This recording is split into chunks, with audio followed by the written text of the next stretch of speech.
The 70s gave birth to many things that changed the world: the floppy disk, mobile phone, and Rubik's Cube, just to name a few. In 1975, legendary television guru Merv Griffin would have a brilliant idea for a new game show. You take elements of the word game Hangman, and you combine them with a giant spinning wheel. When each of the 3 contestants takes a spin, the wheel lands on either a dollar amount or the dreaded bankrupt space, which wipes out their total earnings. With each spin, contestants get a chance to guess consonants from a puzzling mystery phrase featured on a giant display behind the wheel. Contestants also have the option of buying a vowel with a portion of the money they've accumulated so far. 3 rounds are played where the contestant who solves each puzzle keeps their monetary earnings. The top winner after the 3rd round goes on to a bonus round where they have the chance of winning a prize package, normally consisting of vacations, cars, and appliances, or a sizable cash prize. Wheel of Fortune has been a momentous success for 45 years. As of 2019, over 7,000 episodes of the iconic game show have been shown. Notably, it's also one of the highest-rated shows in syndication to ever be broadcast. In honor of the show's rich and illustrious history, let's take a look at some little-known facts that, unless you're a die-hard fan of the wheel-spinning game show, you're unlikely to be familiar with. Stick around for the whole video to see who comes up with the puzzles that get used for the show. You'll be shocked to learn which crew member comes up with most of the trickiest puzzles. Facts First presents 12 untold secrets behind Wheel of Fortune. But before we start spinning wheels with fascinating reveals, make sure you like this video and subscribe to our channel. You can turn on notifications by tapping the bell icon so you can continue to enjoy our fresh new content and videos. Wheel of Fortune really was inspired by Hangman. Who hasn't had a long road trip with their siblings when you were a kid and had to come up with creative ways to keep each other entertained so your parents wouldn't act on their threat to turn this car around? There's only so many times you can ask Dad, "Are we there yet?" before he loses it. Merv Griffin had a similar experience when he was a kid, and he and his sister would always play Hangman to keep themselves busy. Those games might not have seemed significant to a young childhood Merv, but years later he would take the same concept and adapt it into a high-stakes game show. It was in conversations with his staff that they decided to throw in a twist to the whole deal with an addition of a giant roulette-style wheel. Merv had a strong affinity for wheels like that when he was a child, seeing them at casinos and carnivals and such. He knew he needed one in his new game show. By the way, did you ever get around to hitting the like button and subscribing to our channel? It only takes a second, and it's the best way for you to show us some support. Anyways, the host and hostess have remained the same since 1981. And thank goodness for that. Can you imagine Wheel of Fortune without Pat Sajak and Vanna White? That's like trying to picture Jeopardy without Alex Trebek. The same argument could probably be made about The Price is Right, but we're guessing that everyone feels similar to how we do when we say we miss Bob Barker. No offense, Drew Carey, but it's just not the same. Before it was Pat and Vanna, however, Chuck Woolery and Susan Stafford were the respective host and hostess of Wheel of Fortune from 1975 to 1981, when they parted ways with the show following salary disputes with the network and Merv Griffin. Sajak used to be a weatherman. Yep, he definitely upgraded his career. Not that being a local television weatherman is a bad gig or anything, but making the jump into national syndication and becoming the host of one of the most popular TV shows of all time is a big leap from telling Los Angeles residents whether it might rain. NBC wasn't keen on the idea of Sajak being the new host at first. They just weren't sold on the idea, but Griffin sure was. So much so, he refused to film any more episodes of the show until they caved in and gave him the job. Vanna White had competition. She was actually one of 3 lovely ladies in consideration for the hostess role on the show. Summer Bartholomew, former Miss USA and Miss California USA crown holder,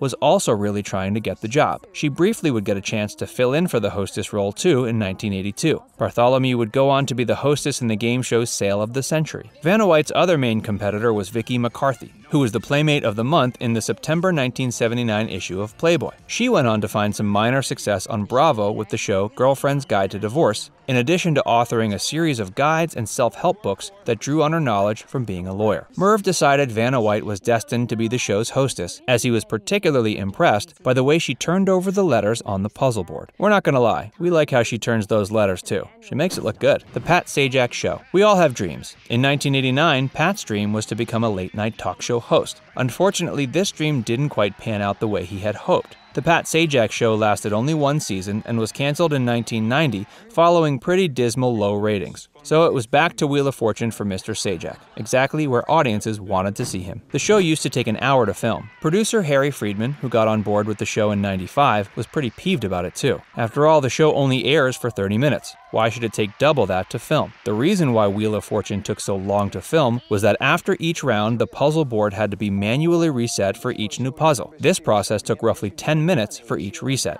of which there are 3 required each episode. In 1997, the production team solved the problem. They designed an entirely new puzzle board with touch-sensitive screens that displayed the letters electronically. From that point onward, each episode only took a half hour to film, and most importantly, Harry Friedman had been appeased. Jim Thornton is the current announcer. He's been the announcer of the Wheel of Fortune since 2011, when he swapped out for Charlie O'Donnell, who had passed away the year prior. O'Donnell had been with the show since 1975. The Broadcast Pioneers of Philadelphia inducted O'Donnell into its Hall of Fame in 2011 to pay him honor for his decades of solid announcing work on television. After his death, it took several months for Wheel of Fortune to find the right announcer. They even had Jeopardy's announcer, Johnny Gilbert, do a few episodes before they settled on Jim Thornton, who was a longtime veteran of LA radio. Vanna White is a fashion icon. Young women especially have been fascinated with Vanna's wardrobe for years. She's constantly shaking things up with a different look nearly every episode. Because of her fashion sensibilities, she's amassed quite a following of women who are especially interested in what she's wearing. This fandom following has been deemed Vanimania. The Wheel of Fortune has a giant yellow RV,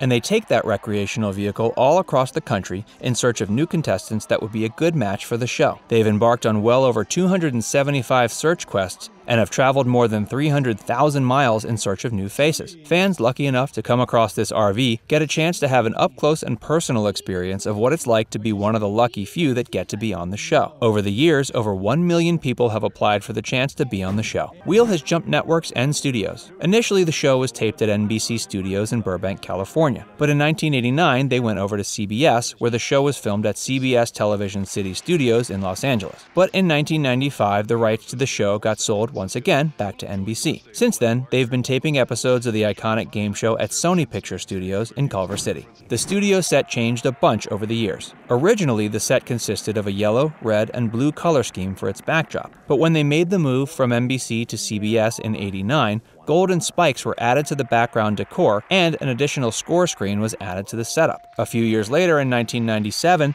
the color scheme and decor were dropped and replaced with a special theme that would change every week. In 1998, all this theming and special decorations were replaced with a video wall to make it easier. April Fool's Day. In 1997, something truly spectacular happened on April Fool's Day. Alex Trebek from Jeopardy stepped in to be Wheel of Fortune's host for the day.